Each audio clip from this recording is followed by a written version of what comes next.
So this may be more of a maritime or technical question, but okay, today we have a lot of interesting technology that even my watch has the technology to find another, say, cruise ship or a nickel at the bottom of the seafloor.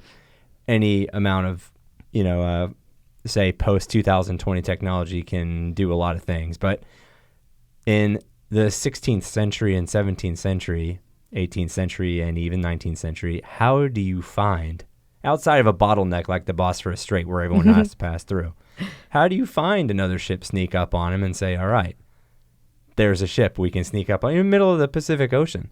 I fly over the Pacific Ocean. I still couldn't see a ship if I were looking for it. But where does it happen? Does it happen close to Somalia, or does it happen like way out there? That I'm not sure. I think I imagine it probably happens kind of in that region near the Horn of Africa, just because the types of ships they use, I think, are kind of these small fishing ships, so they're not going to be able to sail very far and wide.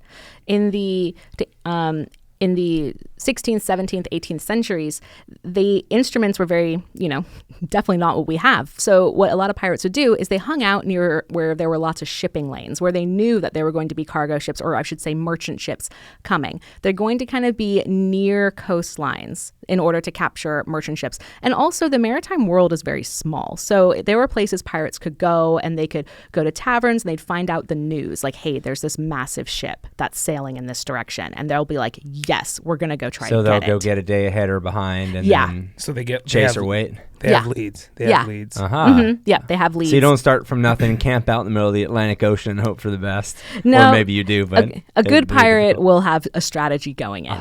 Yeah. So speaking of a good pirate, who are some of the greats? I thought she'd say a good pirate is always learning. I mean, that too. But you want to be a strong leader. That's right. Yeah. So, because there's a saying in aviation, a good pilot is always learning. So when you said a good pirate, I'm like, it's always learning. Got it. I get it now. All right. So who is like a good pirate? Well, what separated a good pirate from a great pirate? Who is an average pirate and who is an okay one? I can tell you definitely a terrible pirate. I can tell you like your standard pirate. I can tell you some good pirates. All right. I'm ready. Now, all these pirates I'm going to mention were all killed. They were all captured and killed. So we have to keep that in mind. The vast majority of pirates... Otherwise we might not know their names, right? Exactly. So because they were really, really good, I guess. The vast majority of pirates were eventually captured and then most likely executed for it. Okay. But a really bad pirate was a guy named Stede Bonnet, who ended up sailing with Blackbeard, whose real name was Edward Teach. Blackbeard, what's that? Blackbeard was... Edward Teach. His name was Edward Teach, or sometimes Edward Thatch is what his name is written down as. But he was one of the most infamous pirates who existed in the Atlantic world in the mid 1710s, like around 1717, 1718. He was sailing about. He had very long black hair. He was known to put like candles in his hair when they attacked people to make him look terrifying. Oh, so he's a real live Dread Pirate Roberts. Yeah. So there is some like inspiration from the Dread Pirate Roberts. We'll talk about him. Yeah. But you have someone like Stede Bonnet, who was he had no sailing experience, and he up and decided one day, I'm sick of being a rich plantation owner, so I'm going to buy a ship and I'm going to hire people to be pirates and I'll pay them a salary. And a lot of pirates were like, all right. Well, a wealthy man. He was an entrepreneur. Yeah, but a lot of pirates didn't really respect even. him. They're like, well, okay, we're getting a steady salary, but no self-respecting pirate is just going to buy a ship and pay us a salary. The whole point is we get loot. But he led some bad expeditions against Spanish ships, and, their ship is almost destroyed. Stede Bonnet, it gets a horrible injury that, like, permanently cripples him a bit. He teams up with Blackbeard, and Blackbeard's like, okay, cool, I get a second ship. But Stede Bonnet is still so incompetent that Blackbeard basically betrays him one night, kind of gives him up and make sure Stede Bonnet gets arrested. So that's a poor pirate. Yeah, I do have a soft spot for him because he was just so dumb. He was just so dumb. He tried, but he tried. Now Blackbeard, in a way, was a pretty good pirate. I'm not saying great because he didn't actually amass that much wealth. And he only operated for about 2 years. But he was a really good pirate because he was very famous because of his looks and because of the amount of ships he was able to plunder. But what's interesting is that he wasn't very violent. In fact, he never killed anyone, and he always ordered his men never to kill anyone.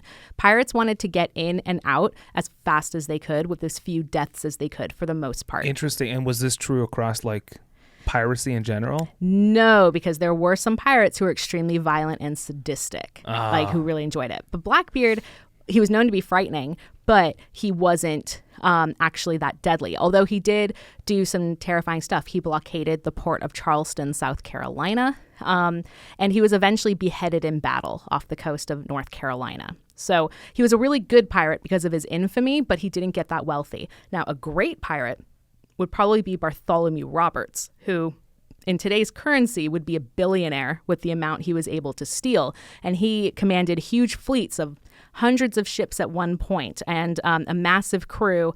Ultimately, of course, they were all captured and he was killed. But so he was illegally pirating. Oh, yeah, massively. Samuel Bellamy was a really good pirate because he managed to capture the largest slave ship in the region or in the world at the time, called the Whydah. He was able to capture that, and it was full of all kinds of gold and coin and wealth. And the only reason why he didn't succeed is because he got caught in a storm and was shipwrecked, and all but 2 people in his crew were killed in this storm, including himself. And all the money washed up on shore off the coast of Massachusetts, which caused people to go wild and try to get the money. So he was great, but he was killed in a storm. Who is the longest operating successful pirate that you can think of off the top of your head? That is a really good question. I think I'm curious because I want to know about the what was shelf like the life. retirement age? Yeah. Well, is there like mandatory was retirement? mandatory retirement at you just- 65? You lose your medical when you lose your head. it was pretty rare for a pirate to be able to quote unquote retire. Some were lucky enough to do so, but the average lifespan of a pirate, meaning life as a pirate, was about 2 years, if you were lucky. Were most of them killed on duty? Yeah, a lot were killed either in battle or they were On duty. captured. On duty.